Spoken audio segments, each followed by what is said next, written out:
El ambiente televisivo vuelve a cargarse de tensión en una noche de viernes donde las emociones no solo están a flor de piel, sino que directamente estallan delante de todos. Isa Pantoja se sienta en el foco mediático y sus primeras palabras no pasan desapercibidas, especialmente para Irene Rosales, que no tarda en reaccionar ante unas declaraciones que, lejos de ser neutrales, mezclan comprensión con reproches que duelen más de lo que parece. Pero antes de entrar de lleno en ese choque, hay una escena previa que ya anticipa el tono de la jornada. En ese ya famoso espacio que algunos llaman el sótano de Alba Carrillo, se produce un momento incómodo que deja retratado a Guzmán. Su intervención, cargada de crítica hacia Gloria Camila y Ortega Cano, acaba volviéndose en su contra cuando lanza una acusación que no se sostiene.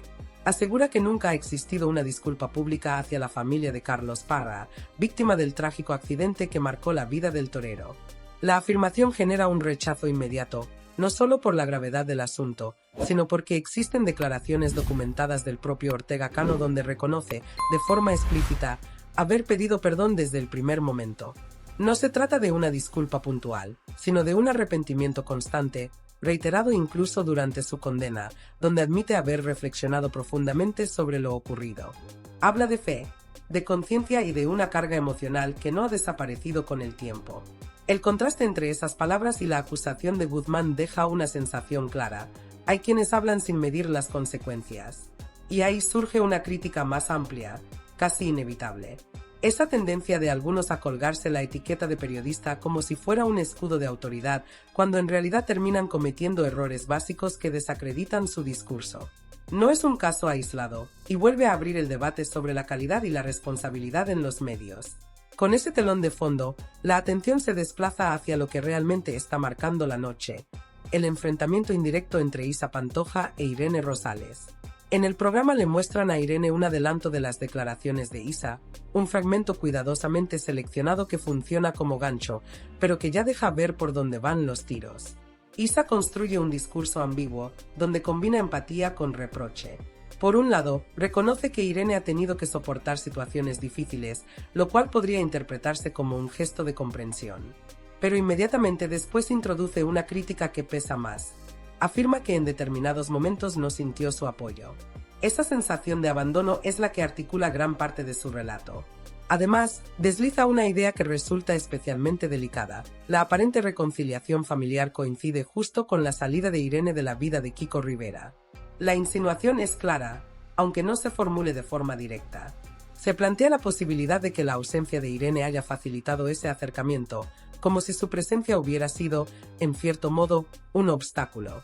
Esa lectura no pasa desapercibida para Irene Rosales, que escucha todo en directo.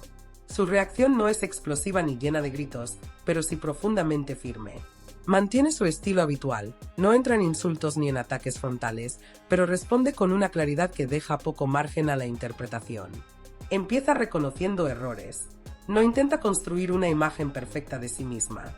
Admite que en el pasado tomó decisiones equivocadas, que en ocasiones optó por la vía más sencilla para evitar enfrentamientos y que, probablemente, eso contribuyó a empeorar algunas situaciones. Pero ese reconocimiento no implica asumir culpas que considera injustas. De hecho, deja claro que nunca sintió que fuera su papel justificar públicamente los comportamientos de su entonces marido. Aunque trabajara en televisión y estuviera expuesta mediáticamente, insiste en que su prioridad en ese momento era otra. Estaba atravesando un periodo personal complicado que le impedía gestionar conflictos ajenos con la claridad necesaria. Aquí introduce un matiz importante. Durante ese tiempo, no solo lidió con problemas familiares, sino también con un desgaste emocional propio.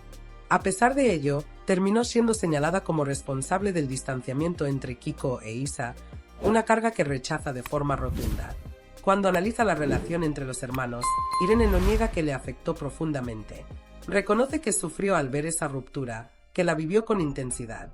Sin embargo, con la perspectiva que da el tiempo, admite que quizás debería haberse protegido más. Hay una reflexión implícita. Involucrarse en conflictos familiares ajenos puede acabar perjudicando a quien intenta mediar. Y es ahí donde introduce una idea casi popular, pero cargada de sentido. En los problemas entre hermanos, meterse en medio suele convertirte en el culpable. Una frase que resume bien su experiencia. El momento se vuelve especialmente tenso cuando le preguntan directamente por Kiko Rivera. La pregunta es clara: ¿Cómo cree que se ha comportado él con su hermana durante todos estos años? Irene evita caer en la crítica destructiva, pero tampoco lo defiende. Su respuesta es tan estratégica como reveladora. Asegura que ni siquiera ha sabido tratarse bien a sí mismo. Con esa frase, desplaza el foco del conflicto externo hacia una incapacidad interna. Habla de falta de gestión emocional, de dificultades para afrontar problemas familiares y de una dinámica donde la comunicación ha sido prácticamente inexistente en privado, pero excesiva en público. Según ella, muchas discusiones se han producido delante de cámaras, en momentos de calentón, lo que ha agravado las consecuencias. También sale a la luz el papel de la madre en este entramado. Se menciona la posibilidad de que, en determinados momentos, haya influido en las declaraciones de Kiko contra su propia hermana. Un extremo que, según se recuerda, él mismo terminó reconociendo. Esto añade otra capa de complejidad a una historia ya de por sí enredada. Pero quizás el punto más contundente de la intervención de Irene llega cuando habla de su situación actual. Se muestra firme, incluso tajante. Asegura que no se siente culpable de los años en los que los hermanos han estado distanciados. Considera que esa responsabilidad no le corresponde y lo dice sin rodeos. Además, introduce un elemento que refuerza su postura. Sus hijas también han sufrido las consecuencias de esa ruptura familiar sin haber tenido ningún tipo de culpa. Esto amplía la dimensión del conflicto, mostrando que no se trata solo de un enfrentamiento mediático, sino de una situación con impacto real en el entorno más cercano. Cuando le plantean la posibilidad de llamar a Isa para aclarar las cosas, su respuesta vuelve a ser clara, pero cargada de matices.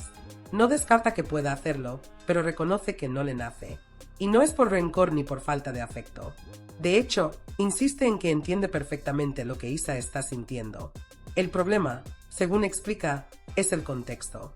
Cree que cualquier gesto en este momento sería interpretado como parte del espectáculo mediático, como un nuevo capítulo de una historia que ya ha sido demasiado expuesta. Y ella no está dispuesta a seguir alimentando ese ciclo. Deja claro que su etapa dentro de esa familia está cerrada.